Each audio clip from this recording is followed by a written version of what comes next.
So, welcome to our fifth episode of the Scientist Podcast. And today we have Dr. Vivek Sinha. Vivek Sinha is right now a technical project manager at QTech in Delft, South Holland, Netherlands. Those who don't know Netherlands, it's a very beautiful country in northwest of Europe.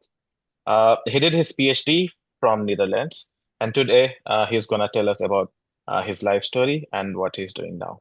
So the floor is all yours. Thanks, Avilas. Thanks, Mrityunjay.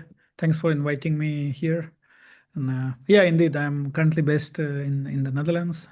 Moved here in 2014, more than 10 years. Have my family here. My first child was born here.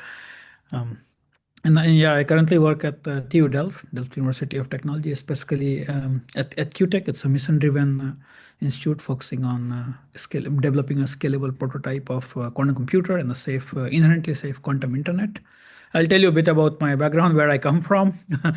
I come from Bihar. Specifically, my hometown is in Purnia. I did my schooling there up to 10th grade.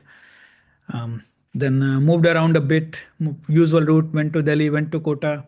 Slightly unusual track because didn't go to all of those um, very established organizations, but I was around. I was around. I've seen the neighborhoods of Delhi and Kota. I was lucky. I got the place in IIT JEE, and I was very much driven to become a scientist, to research, and I can tell you later about why why exactly. And the biggest question for me to figure out, how do you become a scientist? Like what's the path? And back then it was not easy to just Google it. Okay, you do this and you become a scientist. So it took quite some time to figure out. It was also not a very trivial path coming from from the peers, engineering or professor in medicine, teaching was much more common, where I grew up around. So yeah, it had been an interesting, very interesting journey. I landed up at ICER Kolkata thanks to the counselor at IIT Guwahati who told me about ICERs. And then I landed up at ICER Kolkata, did my bachelor's master's in physics there. Um, Also, I'm sorry, give me a moment. Can we take a short break? I Yeah, think sure. my Yeah. Notion app is on. Start. Yeah. So you are saying, Yeah, yeah. Sorry for the interruption. Yeah, so I was at ICER, studied physics there. Also a lot of chemistry. Also got interested in chemistry, and then yeah, I was deciding what to do next. It was quite clear that I'm going to do a PhD from my time. I had some wonderful time as summer fellow at the program called NIUS, and that's where I met really incredible people like Mrityunjay and my friend Mohnish, Anurag. I can tell you more about them later, but um, that also played a very important role in my scientific journey, because I learned to do science there. Basically, I was working at the Bhabha Atomic Research Center as a fellow, as an intern, and I learned a lot about how do you conduct scientific research there. Also, of course, at IISER Kolkata, and then there was this fantastic program that Shell and the Dutch government, NWO here and NWO, they rolled out, and the idea was to essentially hire graduates from India, at master's level, um, for a PhD, essentially get hired at Shell. You do a PhD in the Netherlands, and then you have an option to go back. And it was all in clean energy, and I was really driven to do. Perform research in clean energy because I I always still remember that we had this kerosene lamp and lantern, and you have to go and queue up to get this. It was not always easy to get kerosene oil, um, or even get. We used to have this Petromax uh, thing that you fill it with gas and it would burn and it would give you some. It was quite bright. So I remember those times and I thought that you need to do something in clean tech, because it felt quite dark when I look back at the childhood. The evenings, they were quite dark. You'd study under a lamp, and then all the insects coming through. Not very clean and bright future, that not something that I would want my son to endure necessarily. So I was quite driven to do that. I came here, did my PhD, and then I did a couple of postdocs, also in clean tech, and then joined a startup. Also worked there, also on like hydrogen powered mobility, electric, like essentially battery materials, electrolyzers. And then I was like going back to the basics, like why did I become a scientist? What was my original drive? Um, Becoming a professor, that seemed lucrative, but it did not seem like the right path for me. And then I kept going back and back, like what do I want to do next? Do I want to continue at a startup? Do I want to try for academic roles?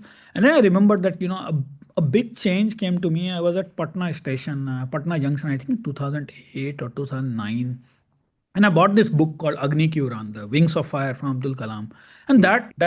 that book had a transforming effect. I still carry it around, whenever I go on like conference trips or something, a couple of hours of flight, I would read expert from that book, and I realized that what motivated me was not really just conducting research, but really building this capacity, building these teams, and taking on large projects, and like have like this vision and then execute on it.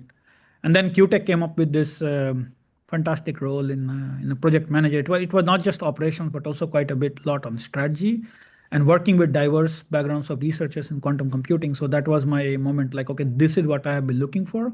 Hmm. And since March 2023 I have been in this role. I don't do very active research myself now, Hmm. but I work with a diverse group of researchers. I lead projects. I work with professors. I work with CEOs, CTOs, engineers, and work on projects that are really translating fundamental research directly into commercial products in quantum computing now. Yeah, Vivek, that's my journey now. no, wonderful. And I think, and to be honest, like I've been very, lucky to, see you go through all these different paths and, flourish and doing really well. Really happy for you. I wanted, like, I know that we want to go in and talk a little about what kind of research you did and what is it that QTech does.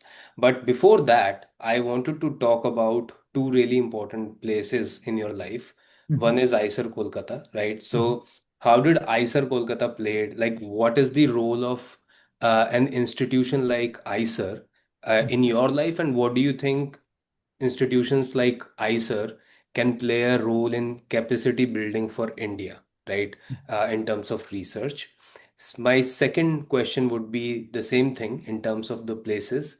Tell me a little more about, NIUS, right? Mhm. And how did that play an important role in your life? And how did, and again, like, how does a program like NIUS impacts, life of students like yourself, myself, and many others, our seniors, our juniors, so on and so forth.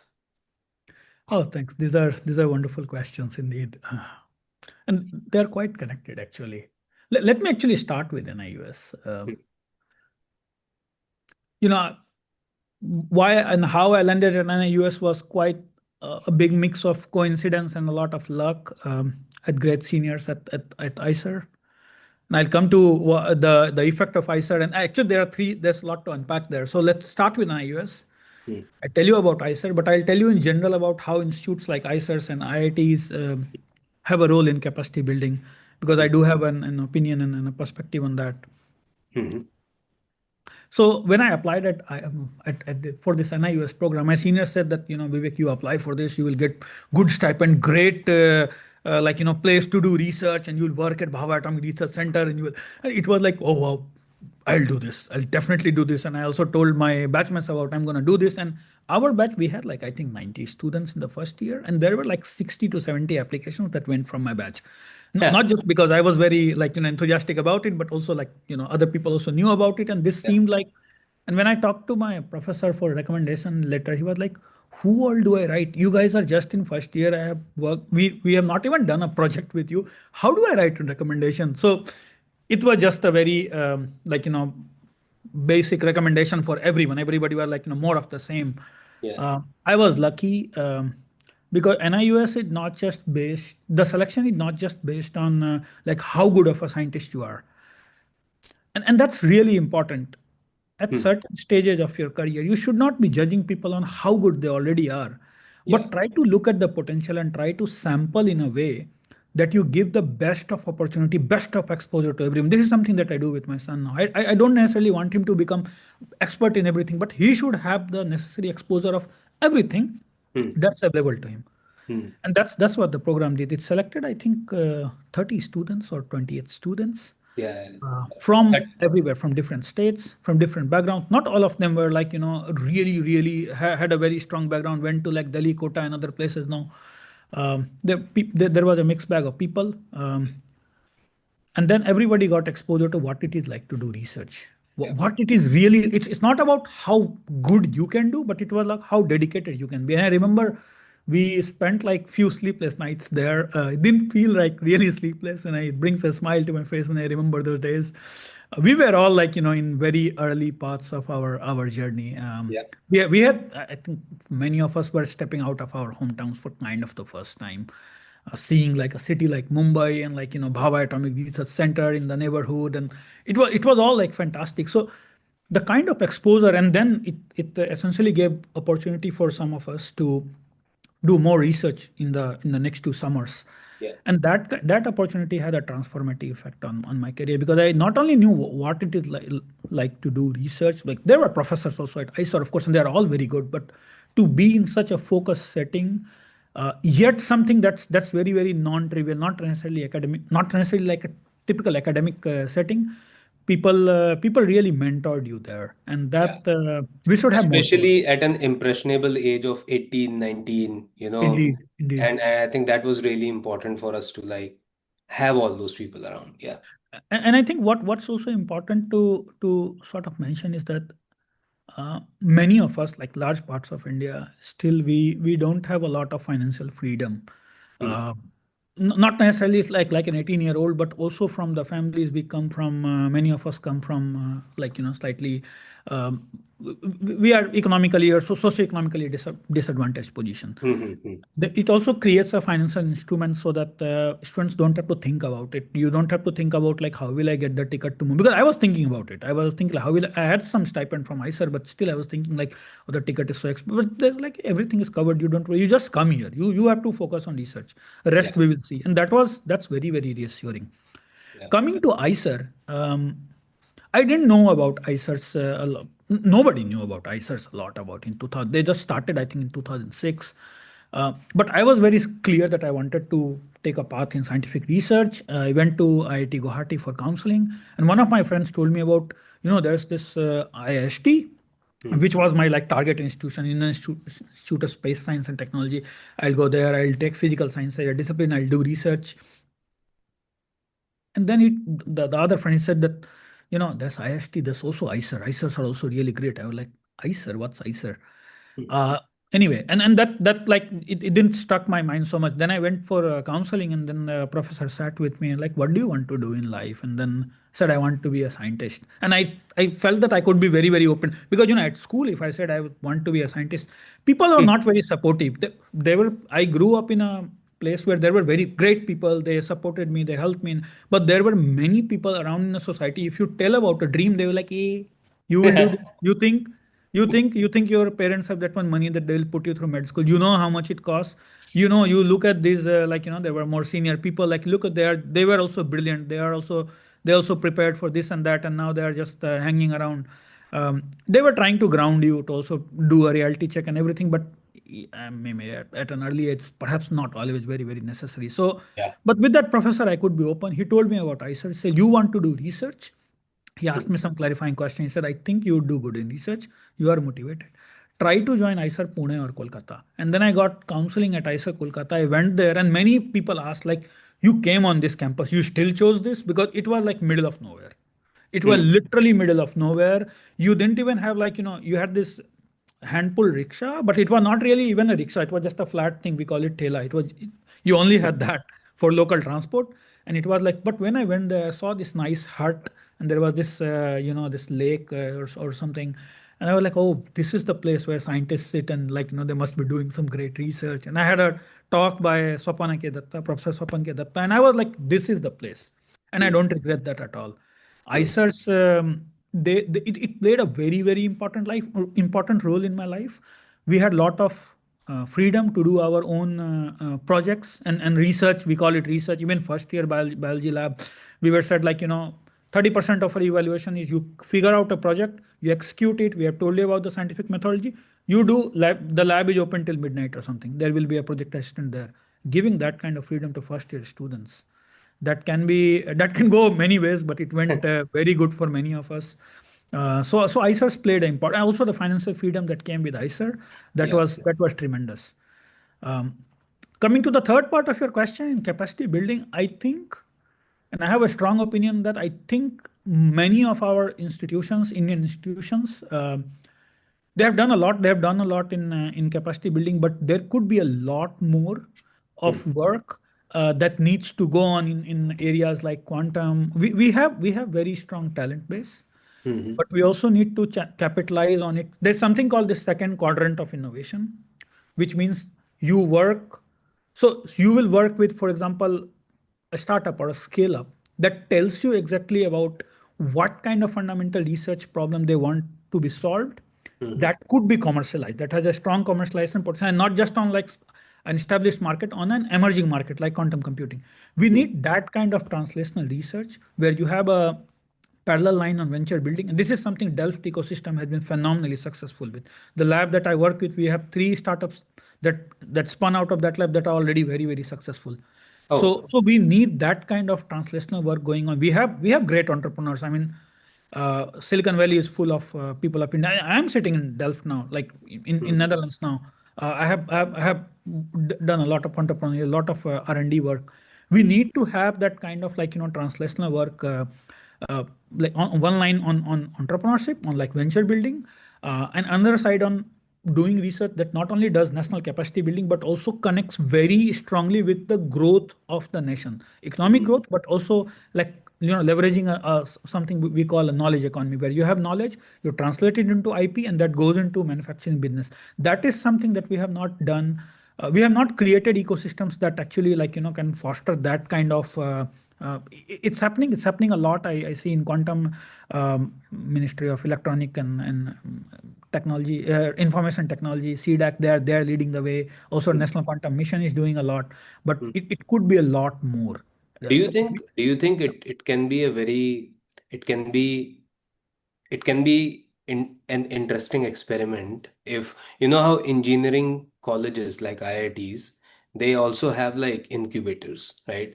Do you think that India, like especially, I'm talking about your ICERs, right? ICERs, your NICERs, your NITs, do you Yep, think they can also build, incubators for deep tech startups where we can do they deep definitely research can. in, Definitely. vaccine and, some biotechnology Yeah. or some quantum computing? I think it was already this year in Hmm. January. I was at ICER, and I went to the Rise Foundation. It's the entrepreneurship cell of ICER. Hmm. Um, I was very happy to see the progress. Oh. But there needs to be, what I think, and people may disagree. We need to create KPIs Hmm. for scientific institutions, and venture creation should be one of the important KPIs. It might sound like when you are actually into it, because it's for us in Delft, it is one of the KPIs that, okay, you got this much money from the Ministry of Economic Affairs.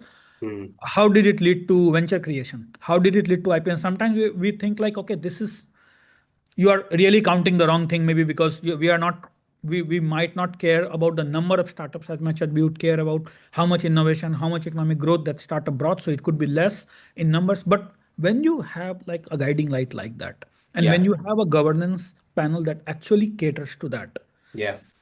you need more and more of that. You need to think on those lines. Interesting. Fundamental research alone is good. Uh, It's we have not good enough. talent to It's do not that, but enough in it's this not going to be enough. environment. It's not going to be enough that for a nation that it hasn't even been 100 years that Yeah. we got independence. No, So I think it's very recent. Huh? So Yeah. there's a lot of capacity building to be done. I think it's an incredible point and overall picture that you have literally painted of many Indian institution and environmental system. So currently, right now, what are you doing? And when I was reading your trying to understand your thesis title, and I saw the word clean energy. Mhm. So So tell me about what you are doing right now and what was your thesis about and what is clean energy? Great. Awesome. Yeah. It brings me back to the between 2014 to 2018. Yeah. Yeah, my thesis is titled Molecular Basis of Clean Energy, and then the subtitle is illustrating the mechanism of catalyzed hydrogen production from methanol. I don't remember the full subtitle anymore. It's Hmm. quite long, quite a mouthful. So yeah, I was in the Shell industry partnership program, and Hmm. I was working with my PhD advisor, Sebastian Brown. We were applying a lot of these quantum chemistry methods. So essentially, principles of quantum mechanics applied to molecular systems, chemical systems, Hmm. understanding a lot of chemistry to see how we can design systems that can produce hydrogen in a CO2 neutral cycle. So, for example, you could, for example, harness I don't know, like a solar energy or wind energy to convert CO2 into a liquid form, like CO2 would Hmm. be a platform chemical then to store, for example, you split water, you create hydrogen gas, but you cannot use it right there in the gaseous form. You react it with CO2, you make methanol plus water. That's an example. And then you can transport it using the existing infrastructure to the place where it's really required. That way you solve the also the issue of that the supply and demand, because clean tech or clean energy, sources of clean energy like geothermal energy, but also solar or wind, solar and wind are intermittent. They are also not geographically evenly distributed. Hmm. There is abundance of supply somewhere and demand is somewhere else. So that way you can sort of address this challenge. That was the broader idea. And at a fundamental level, we will trying to see how you can design molecular scaffolds that can catalyze reactions where you can produce hydrogen or store hydrogen. So this is what I was trying to understand with using quantum chemistry. I was trying to look into how do you really design molecule, sort of atom by atom, what kind of functional groups you place, how the chemistry is affected if you make simple variations in the neighborhood of the active Hmm. site. So that was my PhD all about. Really fundamental research, really looking at small size molecules. And then as a postdoc, I thought that I need to sort of scale up a bit because I'm Hmm. becoming a postdoc now, but now also to look at different systems, because electrocatalysis and electrochemistry has a very strong role to play in clean tech. That's kind of established. um, so I started my postdoc in that area. It was a slight switch of fields, but more and more mix of physics and chemistry and material sciences.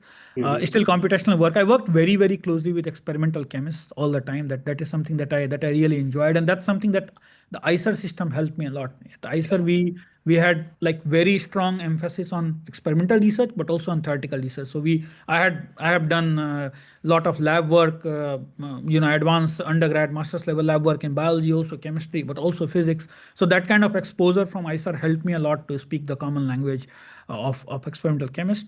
And then at TU Delft, I think 2020 to 2020 to 2022, I was a postdoc there. I started working because machine learning was getting more and more popular.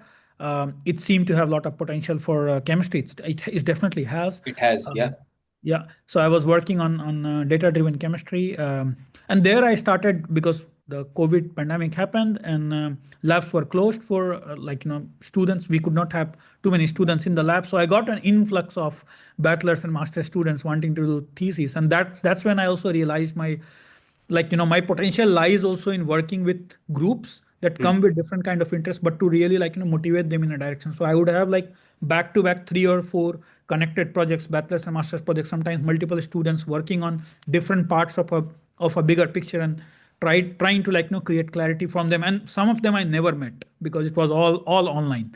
Yeah. Yeah. And that's when I also started to realize that my strengths lie. And then I I was thinking that I'm quite very small compared to, but how Abdul Kalam must have done his work like during his time, he was working with a diverse group and the conditions were really difficult. It could be quite demotivating. I was working at a small subset of that. Conditions were demotivating. Quantum chemistry is never something that delights an undergrad Hmm. or even a master's project student.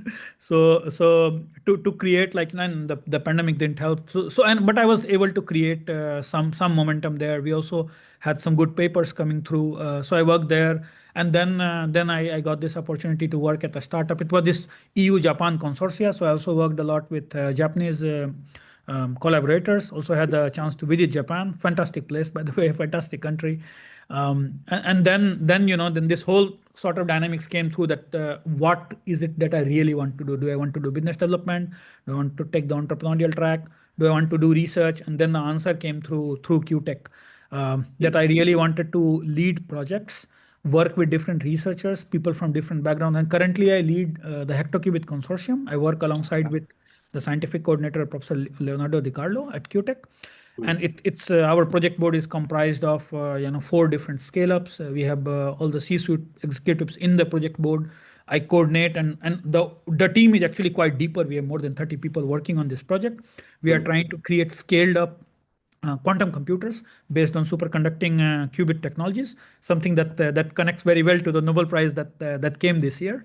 Um, and that is something that I thoroughly enjoy. It's a mix of everything. You need to be very strong on operations. You need to understand the research direction. You need to understand how it connects to products. You also need to have a good understanding of strategy, and also how to connect different parts of the ecosystem and really move as one, because there is a lot of fragmentation everywhere. It's not just in everywhere in the world. There are different interests, there are different aspects, and to sort of be the common thread and create a momentum in a certain direction, that is something that I thoroughly enjoy. I do miss research, I do miss active research, conducting research myself, but I work with very enthusiastic PhD students, postdocs, engineers, and yeah, that keeps me fueled up.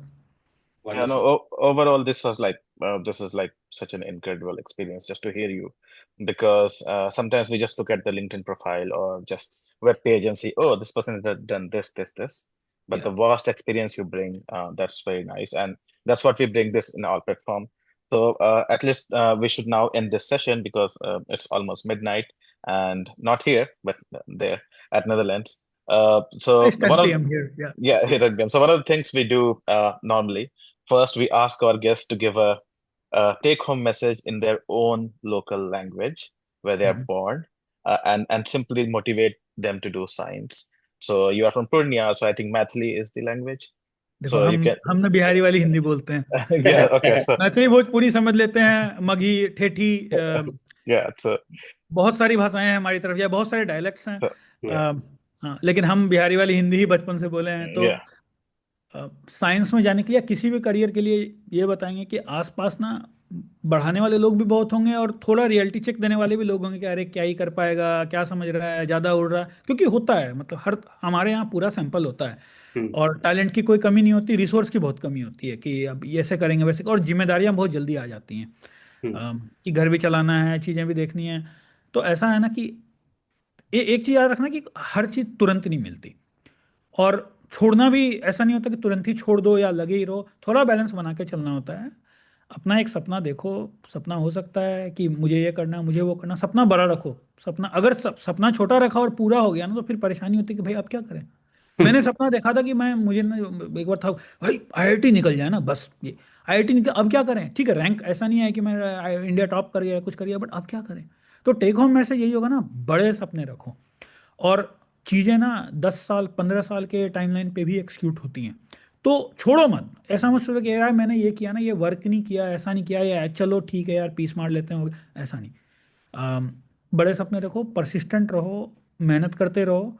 और ये मत देखो, कई बार मैंने ये देखने की कोशिश की यार उतना टैलेंट है कि नहीं। ये होता है, कई बार होता है, तुम देखो कि तुम्हारे लिए क्या वर्क करता है, बट ऐसा नहीं कि अरे साइंटिस्ट बनने के लिए तो जीनियस होना होता है। ये लोग कहेंगे, बताएंगे, उतना सुनो मत। मुझे तो कन्विंस कर दिया था सर, 7वीं 8वीं क्लास में कन्विंस कर दिया कि तू तो मतलब तू उतना तेज नहीं है, तो तेरे से कहाँ क्या ही हो पाएगा। मैंने मान लिया यार मेरे से ज़्यादा कुछ नहीं हो पाया, जो होता है वही करूंगा फिर, क्योंकि ज़्यादा तो मेरा जाना कुछ होना है नहीं, तो अपने ही मन की कर लेता हूँ। तो थोड़ा थोड़ा सा पागलपन रखना पड़ता है। yeah. और There are three PhDs, one from biology, one from chemistry, one from quantum mechanics, talking about this thing. So we all are mad a little bit. So that was an incredible message, and I hope your experience was good. Talking about some things, reminiscing some old memories, and those who will be listening to us and those who made it to the end, please like, subscribe, and share our thing. We have been now there are like 51 members, and people see our videos. So I hope we'll get it to 100 very soon, and then we'll talk to you again soon. Thank you so much for joining us. Thank you Abhilash, thank you Mrityunjay, great connecting with you, and Yeah, all the very best. thank Thank you. you. Thank you, Vivek. Thank you.